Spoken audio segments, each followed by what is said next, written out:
Welcome in the latest episode of Five on the Floor on the Five Reasons Sports Network. Thanks for joining us on your favorite podcast app. We're on Podbean. We're on Spotify. We're on Google Podcasts. We're on Apple Podcasts. We're also on Dash Radio on their Nothing But Net channel every single weeknight at 7 p.m. Also, check out the Five Reasons YouTube channel for all of our latest programming, not just the NBA. We got a ton of shows going up. We're also going to be starting something called 5-Hour Sports Talk during the day in late July with the Alex Dono show every single day at 12 o'clock. Also, 5reasonsports.com, 5reasonsports.com. That's where Brady Hawk is posting his breakdowns of pretty much any player the Miami Heat may acquire in free agency or trade. And check out the great sponsors of the 5 Reasons Sports Network. If you need managed IT, this is the place to go. CPT of South Florida has been providing small and medium businesses with the technology they need for decades. They specialize in cloud-hosted phone systems. And like I said, managed IT, if you own a small or medium business and you're looking to save money on your monthly phone and internet costs, you got to give TJ a call right now. He's been helping South Florida businesses save thousands per month. He can do the same for you with a cloud phone system. You can work from anywhere. You want to be mobile, right? On any device. So for a free in-person consultation, call TJ at 954-966-2766. That's 954-966-2766, or go to cpt-florida.com, and they've got a promotion. Mention 5 Reasons, you'll get 25% off cloud phone service, including free phones and the first 2 months of service free. So mention 5 Reasons, talk to TJ, give CPT a call. Again, it's 954-966-2766. And now, today's episode. 1, 2, 3, 4, 5 on the floor. Welcome to 5 on the Floor, a daily show on the Miami Heat and the NBA featuring Ethan Skolnick with Alex Toledo and Greg Sylvander, part of the 5 Reasons Sports Network. Welcome back to 5 on the Floor on the 5 Reasons Sports Network. Today's floor plan. This guy's got so many championships right now, I don't know where he's putting all the rings. Bringing in two-time champion with the Miami Heat. He's winning championships all over the world. Norris Cole, you remember him as a rookie who broke right in, won a title right away. We're going to get into a lot of that nostalgia with him. I've also got his guy, Sean Rochester, who is a co-host on his podcast. We're going to talk about that as well. We've got Alex Toledo. We've got Greg Sylvander. So we basically do have 5 on the floor today. I'm running point. Norris probably should be the one running point. But Norris, I want to get to this. How many titles is this now? 6 as a pro. You needed time to think about that. Yeah, so 2 in Miami, 2 in France, 1 in Tel Aviv, and 1 in Montenegro. That is so damn cool. Sure. I mean, it did take you a second, though. Like, I mean, I had to think about it. I had to think about it because total, I won 2 state championships in high school and 2 conference championships in college too. So, that's 10. Yeah. What made this one come out here like Bill Russell with rings all over your fingers? Phil Jackson wrote a book, 11 Rings, right? Like that's once you get to 12. Norris, what made this one different? Well, this was a year of COVID, so having to go through all the hardships to be able to endure, getting tested 2-3 times a week, restricted travel, restricted movement. The rules are different in Europe as they are in the States. So, the whole year, basically up until June, it was quarantine and had curfews and no public places were open, stuff like that. So, it was a tough year, not to mention the basketball challenge of it, of, staying healthy and, going through training camp. And, it was like an 11-month season this year. Went over in August, didn't get home until last week. So it was a long, long season. Damn. Yep. Let me know, like, just for people who don't know, like, give me some of the guys that were playing in that league. A couple of names maybe that people in the States would have heard of. In EuroLeague or in France? In EuroLeague, you got Nikola Mirotic, you got Nick Kalathis, you got Shane Larkin, Mike James, Malcolm Delaney, Alex Abrinas, Derek Williams. Those are guys that I think, they were all in the NBA. They were all drafted at one point. And in France, some of the guys that you might have heard of, people might not have heard of a lot of them, but I know on my team, David Lighty, I think he got drafted by the Spurs. And he went to Ohio State guy? Yeah, he went to Ohio State. He was my teammate, so he was pretty good. He was pretty good for us. But EuroLeague has a lot of guys that, from the NBA that came overseas. How different is the style of play? It's much different in Europe. The rules are different in Europe. There's 10-minute quarters instead of 12. There's not as many TV or media timeouts. Only the coach can call a timeout.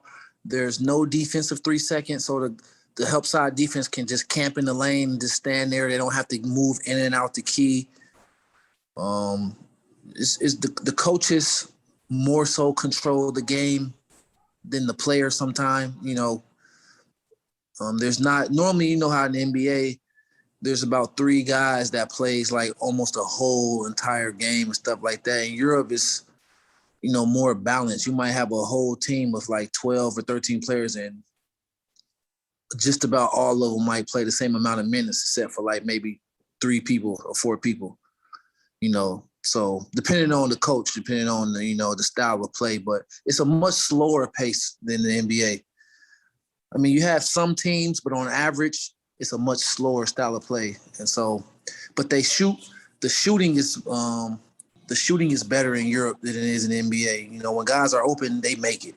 I mean, you got guys that shoot 50+% for a whole season for 3. Wow. And not just 5 attempts either. You're talking about, a lot of attempts. Like this season, I think it might have been like 4 dudes in Europe that shot like 50, 90 or something like that. So they can really spot up shoot. But obviously the NBA, the athletes are much better, much higher quality athletes. Much bigger, faster, stronger. But in Europe, they set hard screens. They're very disciplined to the game plan. And the older players get the seniority. Unlike this day and age in the NBA, it seems like it's transitioning to a younger league. In Europe, the older, more experienced players get they get the seniority and they get the more benefit of the doubt. Norris, what's up? Greg Sylvander here. Huge fan of your run with the Heat, and I'm gonna just cut to the chase of what Heat fans want to know. I want to go directly back to the Jeremy Lin game. And I don't know how much you've talked about this. I don't know if you've unpacked this on other podcasts. So I'm coming in blind, but this is something that I know a lot of Heat fans are, they have extremely fond memories of what you and Rio did to Jeremy Lin in the AAA after all the hype surrounding Linsanity. And my question around it is, one, like, how did you absorb that entire sequence? And like, how calculated was that entire defensive scheme, and just how aggressive you were with Jeremy Lin? I'd love to hear your thoughts now in retrospect. Well, one, I mean, that was a phenom that the league had never seen before and probably won't see again. That 2-week span, the way he dominated the league, you couldn't find a Jeremy Lin t-shirt on a rack. Everything was selling out. It was, it was a real phenomenon. But obviously, we all have egos and we all are competitors, and, we were the Heat, we the Heatles. I mean, he was a, one-man show, but our team was, lights, camera, action. So we just wanted to make sure we didn't care about ending Linsanity. We just wanted to make sure not on our watch. He could have did that against all the other teams. We just wanted to make sure when he came against us, that wasn't going to be the case. And so that's all that was, just being competitive. And we didn't have like a special game plan or anything like that. It was just, this is the scouting report. This is the tendency. This is what we're going to do. Go out, execute like we do any other game plan. But, obviously me and Rio, that was our position, point guard position, and was like, we was going to have to make sure, like, not tonight, not tonight. That was all our thing, the hype and all that is good, but just not tonight against us.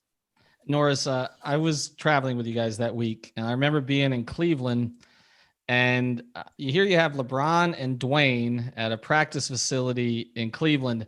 and all the reporters are asking them how they're going to handle Jeremy Lin for the next 5 years in the league. And I just remember them kind of walking out, and they were trying to hold it in. I know, because you try to be respectful. They want to be respectful. They wanted to be respectful, Norris. They really did. Like they're trying to hold it in, and then on the way, like they both like, as soon as they like left the gym, and that was like you're talking about. That was like that 2 or 3 week span, and then they came down.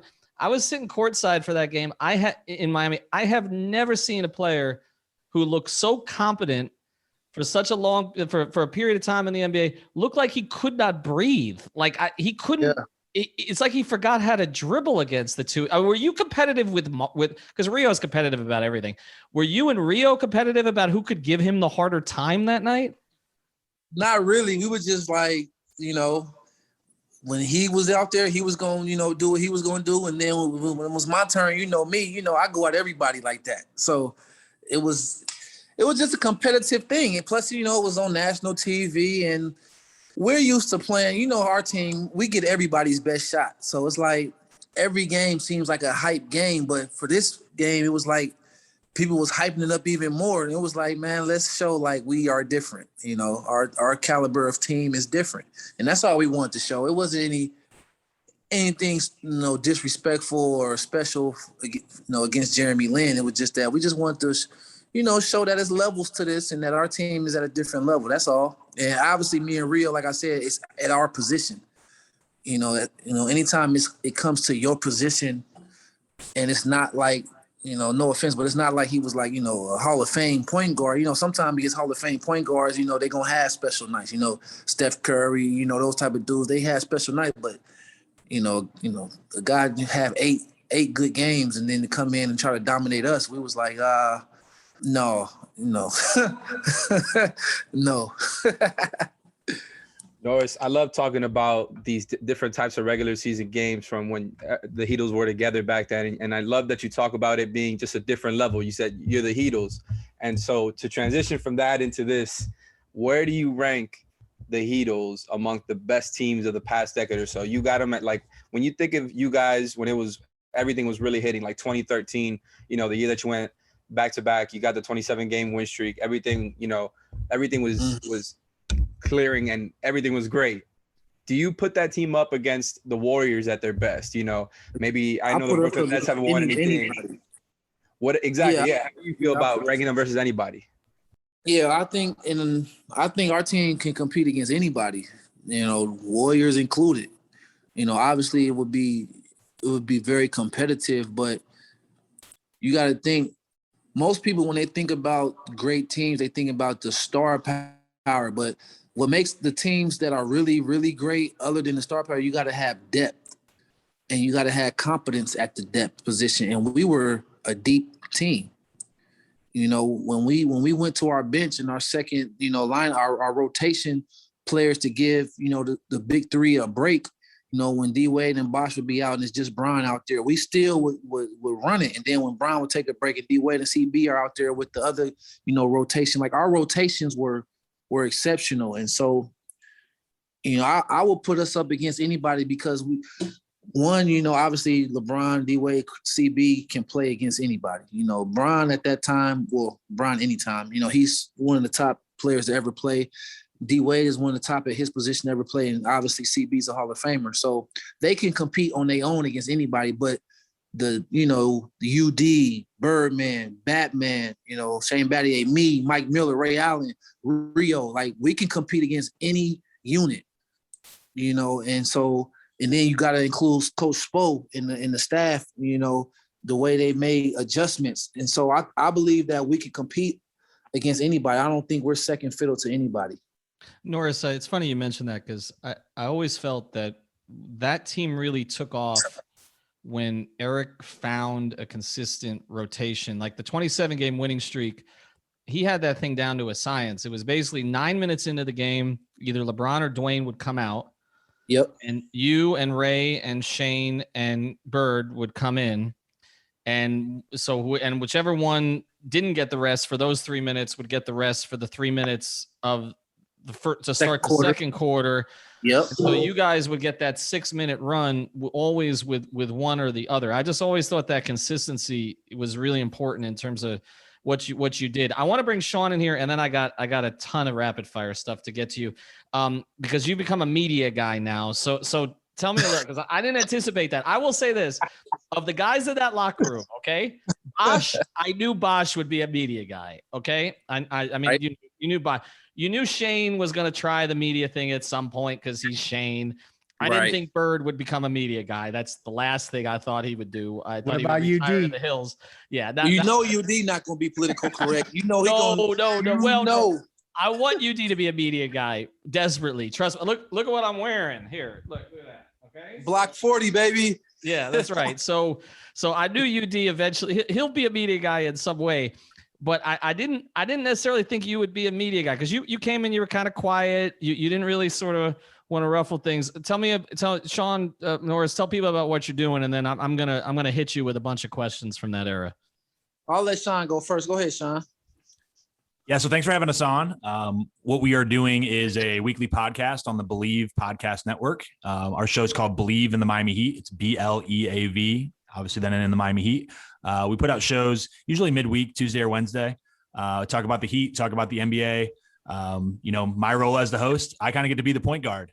We keep pushing Norris off the point guard for some reason, but I get to be the point guard and kick it out to Norris and kind of clear out. I go to the corner and just stand there and let him tell stories. And it's great to have a player's perspective. You have a lot of podcasts where people are talking about what's going on in the league, but to have his perspective, his insight, not just going back, but on today's game is great. So I definitely recommend checking it out. It's on, all your podcast networks and, or servers. And you can follow me at Philly Heat NBA.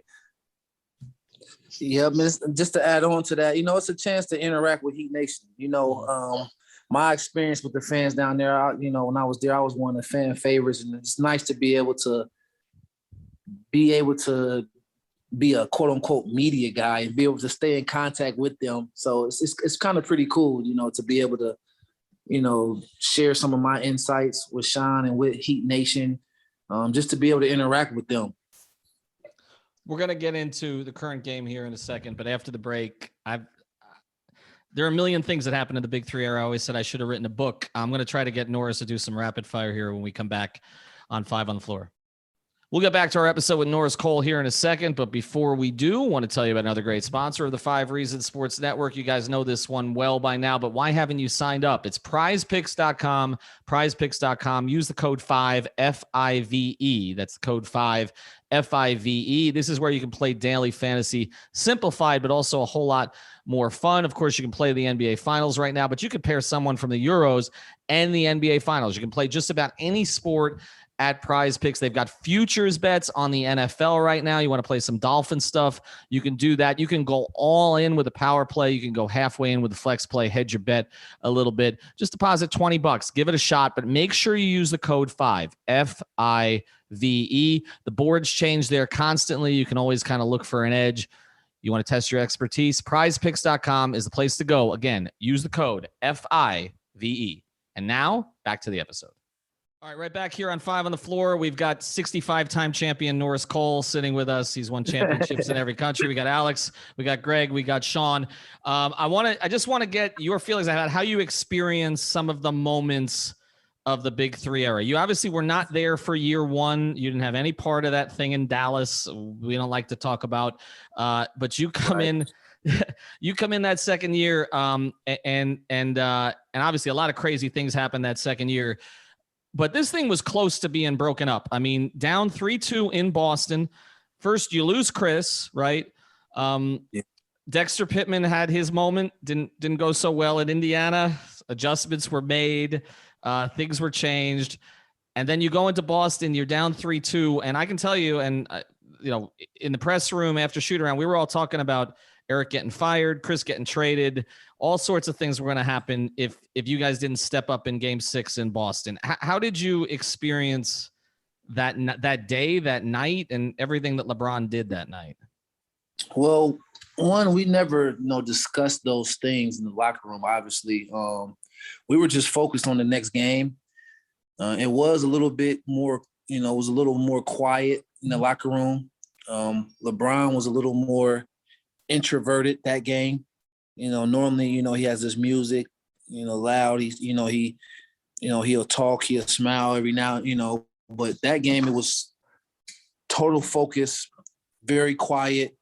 Everyone was locked in. It was like do or die, which it really was. And, we put forth an effort. Obviously, LeBron put forth a, historic performance, and when he's playing like that, he's one of the top 2 players to ever play the game. And so, it was fortunate he was on our team and we was able to, support him and support each other and be able to come back and win that series. But there was no panic. I can say, I believe we can compete with any team in any era because of that. We never panicked. We were down a lot of times, the regular season and postseason, and we never panicked. We always was a next possession, next game, next practice type of team. And I think that's why, having that attitude, we were able to come out of a lot of holes that we were down. I feel like that championship series gets lost because people talk about the Spurs series more and Ray's shot and everything that happened.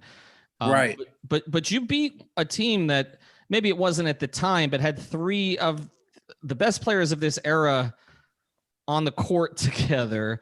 What do you remember from the Oklahoma City series? I remember dominating. Obviously, KD was KD. I think he won MVP that season.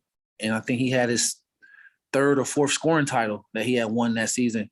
And James Harden had won 6th Man of the Year. And, Russ was, doing Russ things. So our whole idea was because the format was 2-3-2 back then. Our whole thing was get at least 1, maybe 2.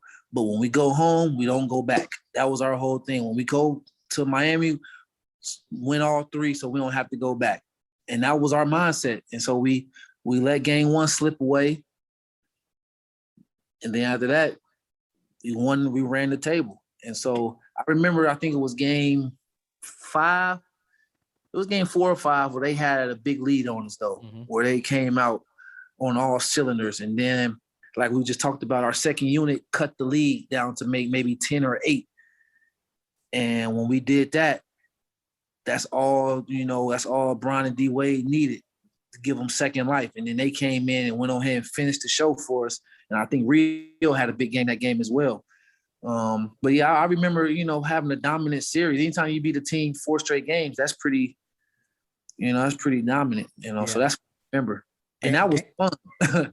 I was about to say game 5 to me, that felt like a party. The whole game was a party. Man. I don't know about for y'all, like down on the court, but I know as a fan that the whole game was a party. I'm interested, actually. I'm going to tie today's Miami Heat team back to your time with the team. And I'd love to just get your perspective on the difference, kind of in what you did in the Big 3 era with that team, with that cast of characters, and the offense, specifically the offense and the pace and just the way that Spo is using the players today, the way that the offenses ran compared to what you guys did, the differences and similarities. I'd just love to hear some of your perspective there.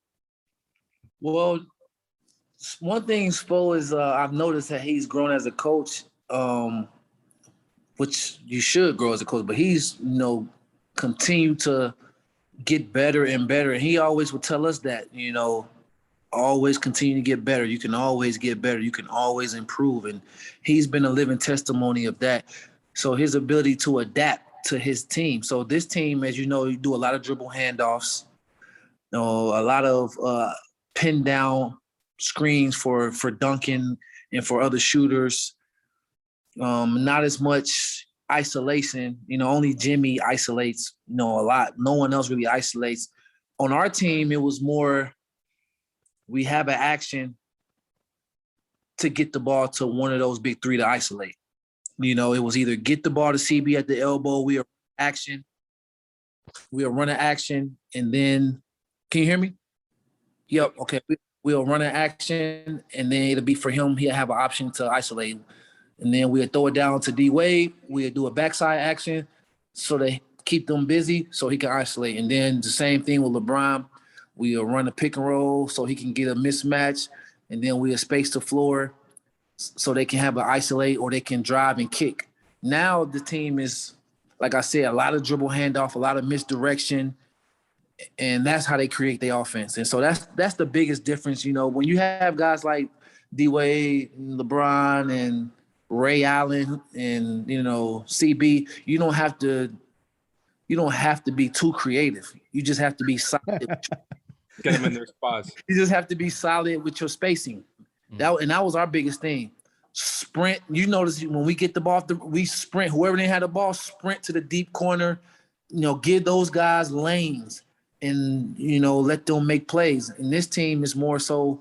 They still spacing is important, but they got to be able to have timing and execution from the dribble handoffs, the pick and pop. Those type of things. And we didn't really have to do that. We get the ball to your playmakers, get to spacing, catch it, drive, catch it, shoot, catch it, kick. Don't let the ball stick. That was our whole mantra. Catch it, make a play, catch it, shoot, or swing it, get it back out, and let one of them guys make a play. Norris, I'm going to let Alex jump in here, but just two things here related to the modern team. A, how good would Bam have been with your group? Ooh, that would have been nice. He could have either started or came off the bench. Either one, it would have been deadly. One, it would have his rebounding and shot blocking ability, the way we pressured the ball. That would have been the way he can play the passing lanes. He also would have kept some of the heat off of CB. When CB played the 5, sometime we could have put Bam at the 5 and left CB at the 4, which he's a matchup nightmare for any 4-man. And Bam, he's a lob threat. So anytime D-Wade or LeBron break somebody down, if his man help, he can lob it, to the rim. And then back then, the mid range was still alive. So Bam can pick and pop and hit that mid range. And so, I would have loved, that would have been great. He translates well with our team. I've always thought that. And the other one, and then again, I'll let Alex jump in. You've talked about Spoelstra a little bit. It's funny with Heat fans. Heat fans are critical of Eric a lot until somebody claims another coach is better, and then all of a sudden they back him. Right. What in your view is Eric Spoelstra's biggest strength as a coach?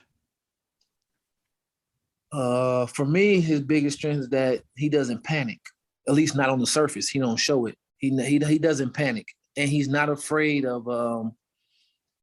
Spoel's not afraid of like confrontation. Like he's not afraid of high competitive leverage moments, and that's what I've learned from being around him as a coach. And then from watching now being away, like he's not afraid to make the adjustment that maybe seems to the outside world don't seem right.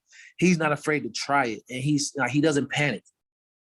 His whole idea is, stay with it, stick with it, stick with it, stick with it, and that's what he does. So I think his ability to stay calm and not panic. Who knows what he does, when he goes in his office, you never know. He might be pulling his hair out, but when he comes out there in front of the team and he's on the sideline, he's solid. He's solid, and he makes sure the emotional aspect of the game doesn't get out of control. And when you can do that, your players feel that. So Norris, I love when you were talking about kind of the offense during the Big Three era and comparing it to kind of the stuff that's going on now with the last couple of years of this Heat team. And it just, I forgot what it's like to be able to have multiple weapons who could just break down a guy one-on-one without needing a bunch of, pin downs and dribble handoffs, as much as I do love Spo's creativity. And that's what I want to ask you about here, but about the defensive end. What do you see the comparison between the Big Three Heat teams at their best defensively and what the Heat do now on defense? Because we saw some of the blitzing and trapping this year. We didn't see a lot of it last year. We've seen a lot of zone over the past couple of seasons. We've seen sometimes even a kind of like a half court, a press into a zone. He's done a bunch of different things, and I think he's gotten really creative on that side. I've enjoyed watching it. And even like he'll have guys on the corner help up a lot when he does go into the zone. What do you think about the way that he has kind of grown as a coach since your days, like playing with the Heat to now? Well, he's had to adapt to the NBA. The NBA is a little different now. I don't know the exact number, but I'm pretty sure they're shooting a lot more threes now than they were, during the Big Three era. So you have to be able to keep the 3-point shot under control. And the defense, the Heat defense is one of the top in the league. This year it was one of the top in the league. So his ability to adjust to the NBA now, you have to be able to compete against the 3-point shot. Now people shoot threes in volume. Before, at least back in the Big Three era, we believed in shooting threes for percentage. We didn't believe in shooting contested threes. We wanted to shoot open threes. And during our era, we did a lot of showing. People don't show too much anymore. People side it, they down it. And Spo used it last year during the finals against LeBron a whole lot. Yeah, try to keep the ball on one side. But when we played, Chris Bosh could show. UD could show. So, which will allow me as a ball, guy who could pressure the ball, I could always be aggressive because I knew that show was going to push the offense out further out. And then we had, D Wade back there. If you didn't throw a perfect pass, he was going, tip it or intercept it. And same thing with LeBron. He was going to run through the passing lanes. The same thing with Rio. Rio had quick hands. If you didn't throw a perfect pass, it was going to be a steal. So we were able to play a little bit more aggressive because of our ability to show. But in today's NBA, the way, the Heat defend now, they try to, keep everything to the side, ice everything, play everything towards Bam so Bam and Jimmy could contest everything. And so I don't think either way is wrong. It's just a matter of knowing who your personnel is and knowing the NBA. The NBA is a heavy three-point shooting league now. So you have to be able to, if you don't have a bunch of defenders who can defend one-on-one, like how we were, we had guys that can play one-on-one. And so, this team, you have some guys out there, some are elite, but some are just okay, not so strong at one-on-one. So you got to throw some zone in there. You got to throw some different looks in there. And so, Spo knows his guys, their strengths and weaknesses, and he makes a game plan accordingly. All right, when we come back, we're going to do some rapid fire. I want to get Norris's first thoughts on former teammates. I'm just going to throw some names out there, and the first story that comes to mind. We'll be right back on 5 on the Floor. We'll do 5 thoughts. One more segment here with Norris Cole. Before we do, I want to tell you about another great local sponsor of the 5 Reasons Sports Network. Trade shows are back. That's right. People are going out of their houses again, and so they're going to trade shows. But maybe you don't have your entire staff back. You need help getting going again at a trade show. Your marketing team can't do everything you need them to do. You need a one-stop shop. So go to everythingtradeshows.com. That's everythingtradeshows.com. 954-791-8882. 954-791-8882. They will do the whole thing for you. Logistics, booth, graphics, furniture, flooring, even some tips to help get you noticed. They're based right here in Fort Lauderdale, but they can service all 50 states. Schedule a free consultation, and you'll also get a free booth rendering. They'll tell you exactly what it's going to look like. All you got to do is mention 5 Reasons. Everythingtradeshows.com, everythingtradeshows.com. The phone number, 954-791-8882. That's 954-791-8882. And now, back to the episode. All right, Ethan Skolnick back on 5 on the Floor. I got Greg, I got Alex, I got Sean, I got Norris Cole. Norris, let's go to it. Your best UD story. Oh, best UD story. Well, UD got a bunch of stories, so I'm going to say the one I remember the most, it was the Tyler Hansbrough situation. Because, I'm going to keep it on the court with the UD. We got to keep it on the court. Yes, I understand. So, Tyler Hansbrough, messed up D Wade, sliced him up. And, you don't just do that, especially UD and D Wade. We all close, but that's UD's guy. And so he got sliced open on the foul, and we was like, we going to play it cool. UD, D Wade said, UD, it's okay. We got, this is the playoffs. It's okay. We don't respond. But the very next play, Tyler Hansbrough gets a wide open lane, and guess who's the help side defender? Good old UD. What a coincidence. What a coincidence. And so UD wasn't going to just give him a baby foul. Man, and UD did what UD does. Put him down, sliced him open, and took his 1-game suspension like a man. and said he'll pay his own fine. That's the good part about UD. UD gonna help you out and pay his own fine. So yeah, that's what I remember about UD. I got one for you, Norris. Pat Riley. Give me a Pat Riley story. Oh man, same thing. I got to give you one that I'm allowed to tell because in the trenches you can't say everything that happens in the trenches. But what story? Because Pat is a storyteller. He told a lot of stories.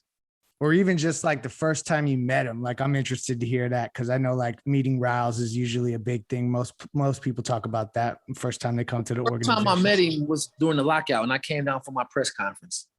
And you know what? I remember him saying that, and it wasn't surprising to me, but it was cool that he actually really kind of knew who I was. He was like, during the lockout, we're not concerned. We know Norris is going to continue to work hard because that's who he is, and that's why we drafted him. He's a mature, young man, blah, blah, blah. I was like, oh, Pat Riley got some good things to say about the young guy. Okay. That was the coolest thing ever, for us to have, because, he believes in summer league for young guys and coming in and practicing during the summer, but we weren't able to do that. And so he believed that I was going to be mature about it and I was going to continue to work hard. And I was able to prove him right. They put me right in the lineup because, they don't play, Pat don't believe in playing young guys. We all know that. No.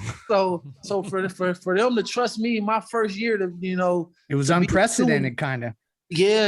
And I didn't know it at the time until, someone told me, and it was like, the fact that you even like are in the rotation regularly is like something because they don't believe in playing young guys especially on a super. Well, Norris, you were the only one during the Big Three era, actually. You were the only young guy that they integrated the whole – I mean, because Rio was already here. He's here from 2008. Right. Yeah, that got in the rotation and stayed in the rotation. Everybody else kind of cleared out. There is one Riley thing, though, because it was topical because we've talked about it recently. How did you experience the whole shut the F up and manage your own team, Danny Ainge thing? Because you guys were in New Orleans at the time. I didn't, to be honest with you. I didn't pay a lot of attention to that type of stuff because that's above my pay grade. You know what I mean? I didn't, smart man. You had no. Though. Yeah, I didn't have no feedback to it. I didn't think nothing of it, and even now, I don't think nothing of it. I just stay in my lane.